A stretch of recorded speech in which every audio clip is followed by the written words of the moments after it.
सिंदूर का सौदा होता रहा, प्रधानमंत्री चुप रहे। कि ऐसी कौन सी सीक्रेट्स हैं, ऐसे कौन से रहस्य हैं मोदी जी के, जयशंकर जी के? न अमेरिका पे मुंह खुलता है, और चीन पर जब मुंह खुलता है तो सीधा क्लीन चिट देने के लिए खुलता है, और मुंह ही नहीं खुलता। पहलगाम का न्याय क्यों नहीं मिल पाएगा? इसलिए क्योंकि आप डरते हैं अमेरिका से, आप डरते हैं चीन से, आपका मुंह नहीं खुलता चीन के आगे। इतना भरोसा है आपको आतंकियों पर कि आप सूचित कर देंगे और वो वहीं रहेंगे, या वो चुपचाप बैठेंगे। ये भरोसा है आपको उन आतंकियों पे। रिश्ता क्या है आपका? कैसे आप बोल रहे हैं उनको? ये मुखबिरी है, ये अपराध है, ये गद्दारी है कि आपने पहले ही सूचित करके अजहर मसूद को बचाया। ये वही अजहर मसूद है जिसको पहले भी बचाया गया था। ये क्या रिश्ता है आपका पाकिस्तान के साथ? ये हमें जानना जरूरी है, देश को जानना जरूरी, क्योंकि आज आप तमाम संस्थाओं पे कब्जा किए बैठे हैं। रिकॉर्डेड हिस्ट्री है, मोरारजी देसाई ने फोन उठाकर जनरल जियाउल हक को कहा कि हमें रावा वालों ने बताया है काहुता में आपका न्यूक्लियर क्या तैयारी चल रही है। मोरारजी देसाई को पाकिस्तान ने निशाने पाकिस्तान से नवाजा, और ये पाप की श्रेणी में आता है जो एस जयशंकर ने किया, और ये पाप की श्रेणी में आता है जो प्रधानमंत्री की चुप्पी है। युद्ध जब होता है या कॉन्फ्लिक्ट जब होता है तो युद्ध सिर्फ सीमाओं पर नहीं लड़ा जाता। सेनाएं बहादुरी से सीमाओं पर अपना काम मुस्तैदी से कर रही होती हैं। युद्ध में बहुत अहम भूमिका उन रणनीतिकारों की होती है जो राजधानी में बैठे होते हैं। वो मंत्री हों, वो अफसर हों, वो प्रधानमंत्री हों, वो विदेश मंत्री हों, इन तमाम लोगों की एक भूमिका बहुत महत्वपूर्ण होती है, जो सेना के पराक्रम को या तो बूस्ट कर सकती है या सेना के पराक्रम को और नुकसान भी पहुंचा सकती है, उनके मनोबल को नुकसान पहुंचा सकती है, जो हमने इस बार बहुत अफसोस के साथ कह रहे हैं कि होते हुए देखा। मैं सबसे पहले अपने साथियों से आग्रह करूंगा कि एक आपको वीडियो दिखाएं, फिर प्रेस वार्ता को आगे बढ़ाएं।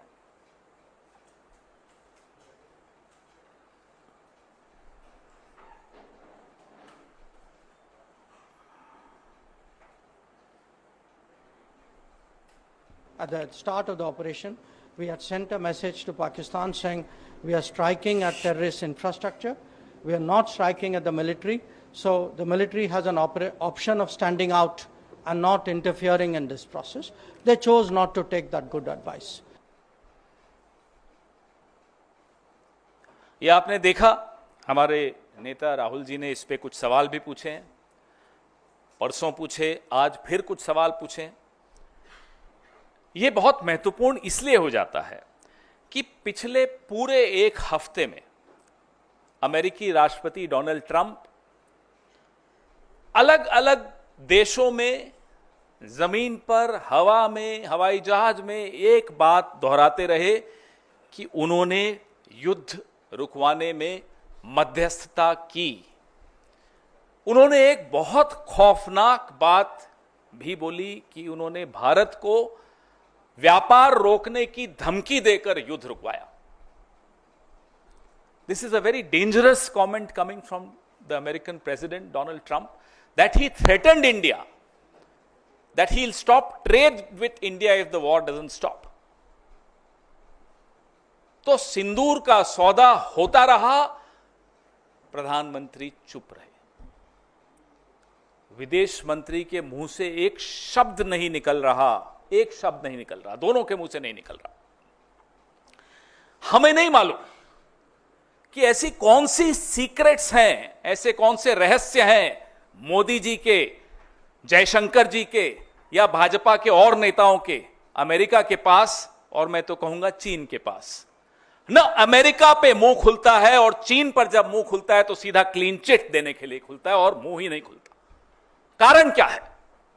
आपके जो रहस्य उनके पास होंगे, हमें कोई मतलब नहीं उससे, लेकिन देश को नुकसान क्यों पहुंच रहा है? पहलगाम का न्याय क्यों नहीं मिल पाएगा? इसलिए क्योंकि आप डरते हैं अमेरिका से, आप डरते हैं चीन से, आपका मुंह नहीं खुलता चीन के आगे। सबको मालूम है, पूरे देश को मालूम है, पूरे विश्व को मालूम है चीन की भूमिका क्या रही इस युद्ध में, और अमेरिका अपनी भूमिका खुद आगे बढ़ चढ़कर बता रहा है इस युद्ध को रोकने में, और जयशंकर जी का मुंह नहीं खुलता। ये क्या हो रहा है? इसलिए ये सवाल पूछने बहुत बहुत आवश्यक हैं। यह महत्वपूर्ण है कि डोनाल्ड ट्रंप क्या बोल रहे हैं, लेकिन बात सिर्फ डोनाल्ड ट्रंप की नहीं है। बात यह है जो अभी आपने वीडियो में देखा कि कैसे जयशंकर जी खुद प्रेस एजेंसीज को सामने बैठाकर और खुद बता रहे हैं कि हमने पाकिस्तान के आतंकी ठिकानों पर हमला करने से पहले पाकिस्तान को सूचित कर दिया था। अब यह सूचित करने का क्या मतलब होता है? इतना भरोसा है आपको आतंकियों पर कि आप सूचित कर देंगे और वो वहीं रहेंगे या वो चुपचाप बैठेंगे? यह भरोसा है आपको उन आतंकियों पे? रिश्ता क्या है आपका? कैसे आप बोल रहे हो उनको? क्यों बताया आपने उनको? और इसको आप क्या कूटनीति कहेंगे? ये डिप्लोमेट रहे हुए हैं। आज जो देश के विदेश मंत्री हैं ये एक राजदूत रहे हुए हैं, आईएफएस ऑफिसर रहे हुए हैं। क्या इसको कूटनीति कहते हैं? माफ कीजिएगा, हमारी देहाती भाषा में इसको मुखबिरी कहते हैं, इसको कूटनीति नहीं कहते। ये मुखबिरी है, ये अपराध है, ये गद्दारी है। और उसके बाद लीपापोती पूरी कि मैंने ऐसा नहीं। अरे आपने तो खैर लीपापोती भी नहीं कि आपके विभाग से एक चिट्ठी आ गई कि ये ऐसा नहीं कहा। आपके मुंह से ये शब्द एक एक यहां मीडिया कर्मी बैठा है, देश के हर नागरिक ने, विश्व के हर नागरिक ने देखा आपने क्या बोला कि हमने पाकिस्तान को बता दिया था कि हम सिर्फ आतंकी ठिकानों पर हमला करने जा रहे हैं। अब बताइए, मुखबिरी नहीं है तो क्या है? और मुखबिरी का इतिहास लंबा है, अभी उस पर भी आऊंगा मैं। अब हम यह जानना चाहते हैं, क्या इसी मुखबिरी की वजह से अजहर मसूद जिंदा भाग गया? क्या इसी मुखबिरी की वजह से हाफिज सईद भाग गया? यह हुआ क्या? क्या देश को यह जानने का हक नहीं है कि आपने पहले ही सूचित करके अजहर मसूद को बचाया? यह वही अजहर मसूद है जिसको पहले भी बचाया गया था। कंधार में जब IC 814 को हम छुड़वाने गए थे, तब इसी अजहर मसूद को हम जाकर उनको सुपुर्द करके आए थे। ये दूसरी बार बचाने की साजिश क्यों हो रही? क्यों बचाया गया अजहर मसूद को? कारण बताइए। ये जो बयान है विदेश मंत्री का बहुत संवेदनशील है। आतंकी ठिकाने, इस बयान के बाद पाकिस्तान ने उन ठिकानों का क्या किया होगा? खाली किए होंगे, नहीं किए होंगे, ये तो अजहर मसूद जिंदा है उसी से मालूम पड़ जाता है। और कितने आतंकी जिंदा बच के भाग गए होंगे, ये चिंता और ये सवाल हम सबके मन में है। We are right in being concerned and being worried about the future, the safety of our country. If we have forewarned Pakistan, then obviously most of the terrorists like Azhar Masood, like Hafiz Saeed would have escaped. Why did we allow that? That's a question, that's a concern which every single Indian faces today. And the minister and the prime minister must open their mouth and come out clean. अब कल खबर आई कि ISI के लिए काम करने वाले कुछ लोग, कुछ जासूस पकड़े गए। पहले भी खबर आई थी, DRDO का एक प्रदीप कुरुलकर संघ से बड़ा जुड़ा हुआ था, राष्ट्रीय स्वयंसेवक संघ से, पाकिस्तान को कुछ सूचनाएं गोपनीय देता था। क्या हुआ उसका? आपने उसके बाद सुना, हमने प्रेस वार्ताएं की, बार बार उस मुद्दे को उठाया। क्या हुई? लिपापोती हुई? हो क्या रहा है प्रदीप कुरुलकर का? तो आप बीच में कोई खबर आती है कि भाई ISI के लिए कोई ध्रुव सक्सेना काम करते हुए पकड़ा गया भारतीय जनता पार्टी का। फिर आता है प्रदीप कुरुलकर, DRDO के साइंटिस्ट हैं, संघ से बड़े जुड़े हुए हैं, पूरा दूसरी तीसरी पीढ़ी संघ के साथ जुड़ी हुई है। क्या हुआ उनका? ये है क्या? ये क्या मुखबिरी का इतिहास है? ये क्या रिश्ता है आपका पाकिस्तान के साथ? ये हमें जानना जरूरी है, देश को जानना जरूरी, क्योंकि आज आप तमाम संस्थाओं पे कब्जा किए बैठे हैं, इसलिए ये जानना जरूरी है। नरेंद्र मोदी जी जब मुख्यमंत्री थे गुजरात के, तो एक लाइन बड़ी अच्छी बोलते थे, जो आज के लिए बिल्कुल उपयुक्त है, कि समस्या बॉर्डर पे नहीं है, समस्या दिल्ली में है। उसी समस्या के बारे में आज हम आपसे चर्चा कर रहे हैं कि यह समस्या दिल्ली में है, जो पाकिस्तान को पहले ही सूचित कर देती है कि पाकिस्तान हम आ रहे हैं, थोड़ा देख लेना। दूसरा वीडियो चलाइए। हम पर बड़ा बोला जाता है कि अरे राहुल जी का बयान पाकिस्तान के टीवी पे चल रहा है, हमारी सहयोगी सुप्रिया जी के लिए आया पाकिस्तान चला रहा है, मेरे लिए आया पाकिस्तान के टीवी पे चल रहा है। अब मैं बताता हूं पाकिस्तान के टीवी पे क्या दिया कि हम मजबूर हैं, हमने ये करना है, मगर फिक्र की कोई बात नहीं है। हमारे इरादे को जंग के नहीं है। हाँ, मिलिट्री के आपका निशाना नहीं बनाएंगे। हम टेररिस्ट के 4-5 ठिकाने हैं, वहां एक एक ठा कर देंगे। हाँ। और आंख हमारी के निकाल लो लोगों को वहां से, जी बताने का तो यही बता। वहां तो यही तनकीद की जा रही है कि आपने तो अलर्ट कर दिया भाई। तो जाहिर है फिर वहां से अगर कोई था वहां, हाँ। बच्चे थे तो उनको निकालिए, फिर भी कुछ रह गए, फिर भी मारे गए। सिविलियंस मारे गए। तो इनका ये कहना है कि हमने तो आपको बता दिया था कि हम आ रहे हैं और आप, तो यार अगर सजा देनी थी तो ये ऐसे करते हैं। तो इसका कि ये पहले दिन से ये फरेब थे, ये सब एक ड्रामा था। ये अवाम को गुमराह कर रहे थे, अपनी अवाम को, और हमारे साथ जंग नहीं करना चाहते थे। अच्छा। अवाम क्यों कह रहे थे हम इंतकाम करेंगे, हम जंग करेंगे, उनको सबक सिखाएंगे। की सबक है? तुसी पहले कहते हो ऐसे आ रहे हो तो हट जाओ, रखते तो एक ही गल हुई, यही किया ना जी। ये आप देख रहे हैं जयशंकर जी के चर्चे पाकिस्तान में टीवी पर चल रहे हैं और हंसी उड़ाई जा रही है हमारे मुल्क की। क्या बर्दाश्त करेंगे हम और आप? इस तरह से हमारे देश की 75 साल का एक बहुत, मैं कहूंगा, समृद्ध हमारी एक परंपराएं रही हैं, कन्वेंशंस रही हैं, एक रूल ऑफ लॉ है, डिप्लोमेसी है, सिद्धांतों पर हमारा देश चलता है। हम खुद कभी युद्ध नहीं करते, बिल्कुल सही बात है। हम सिर्फ रिटेलिएशन करते हैं, अपने इंटरेस्ट का प्रोटेक्शन करते हैं, हम अपने हितों की रक्षा करते हैं।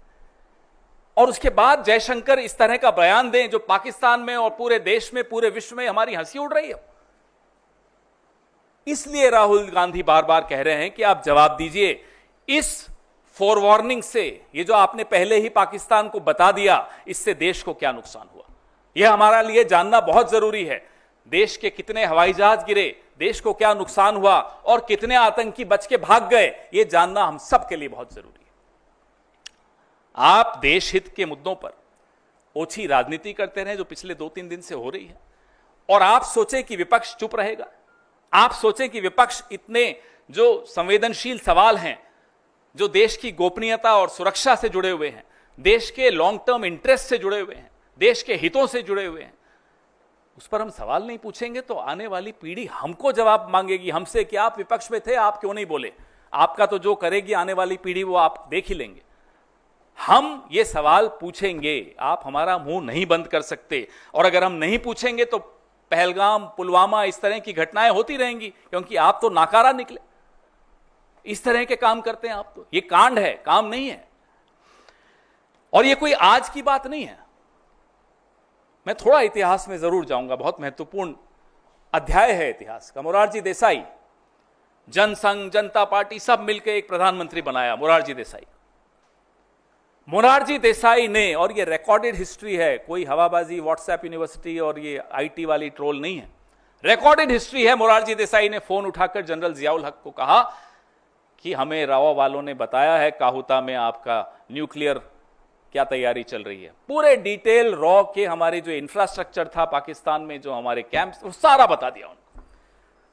कुछ हफ्तों में, हफ्ते भी नहीं, कुछ दिनों में हमने इतने रॉ के लोग गंवा दिए वहां, उनको पाकिस्तान ने गायब कर दिया, मार दिया, क्या किया हमें नहीं मालूम। और जो दशकों की मेहनत थी रॉ की, वो मोरारजी देसाई के जियाउल हक को एक फोन कॉल में खत्म कर दी।